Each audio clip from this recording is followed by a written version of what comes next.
company providing data center services from India is a related entity.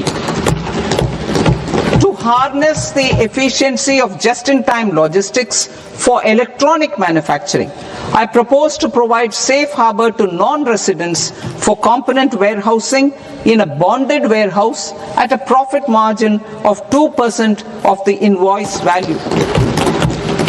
The resultant tax of about 0.7% will be much lower than in competing jurisdictions.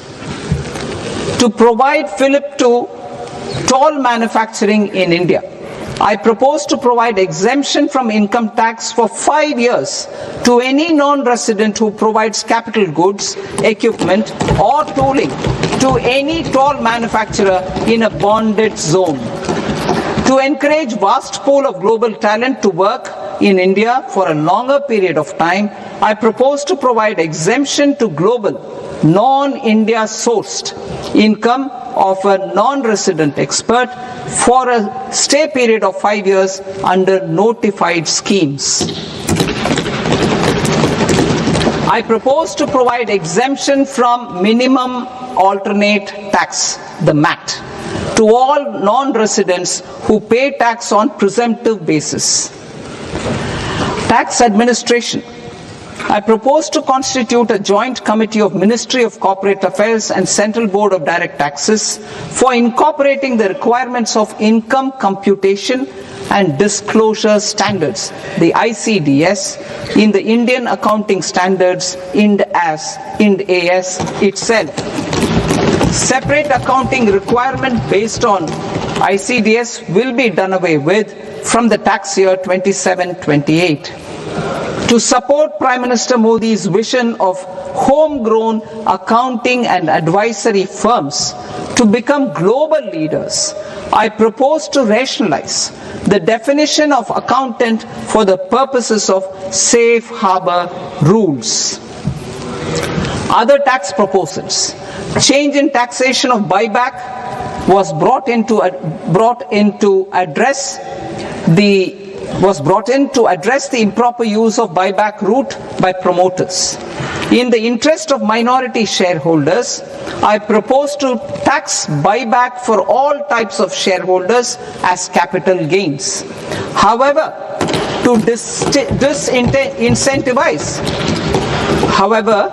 disincentivize misuse of tax arbitrage, promoters will pay an additional buyback tax. This will make effective tax 22% for corporate promoters. For non-corporate promoters, the effective tax will be 30%. TCS rate for sellers of specific goods, namely alcoholic liquor, scrap and minerals, will be rationalized to 2%, and that on tendu leaves will be reduced from 5% to 2%. I propose to raise the STT on futures to 0.05% from the present 0.02%. STT on options premium and exercise of options are both proposed to be raised to 0.15% from the present rate of 0.1% and 0.125% respectively. We reformed the taxation landscape for corporates in 2019 by providing them a simplified regime with lower tax rate so that they could productively focus on business rather than on claim of deductions and exemptions. To encourage companies to shift to the new regime, set off of brought forward MAT credit, minimum alternate tax credit, is proposed to be allowed to companies only in the new regime. Set off using available MAT credit is proposed to be allowed to an extent of 1/4 of the tax liability in the new regime. MAT is proposed to be made final tax, so there will be no further credit accumulation from 1st April 2026. In line with this change, the rate of final tax is being reduced to 14% from the current MAT rate of 15%. The brought forward MAT credit of taxpayers accumulated till 30th March 2026 will continue to be available to them for set off as above. Indirect taxes. I shall now take up proposals related to indirect taxes. My proposals for customs and central excise aim to further simplify the tariff structure, support domestic manufacturing, promote export competitiveness, and correct inversion in duty.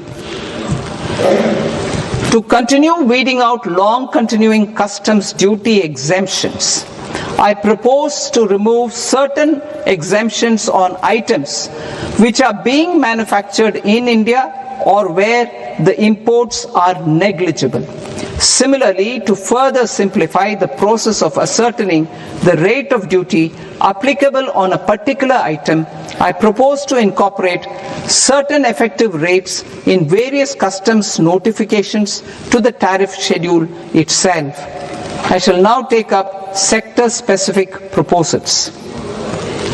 Promotion of exports of marine, leather, and textile products. I propose to increase the limit for duty-free imports of specified inputs used for processing seafoods for export from the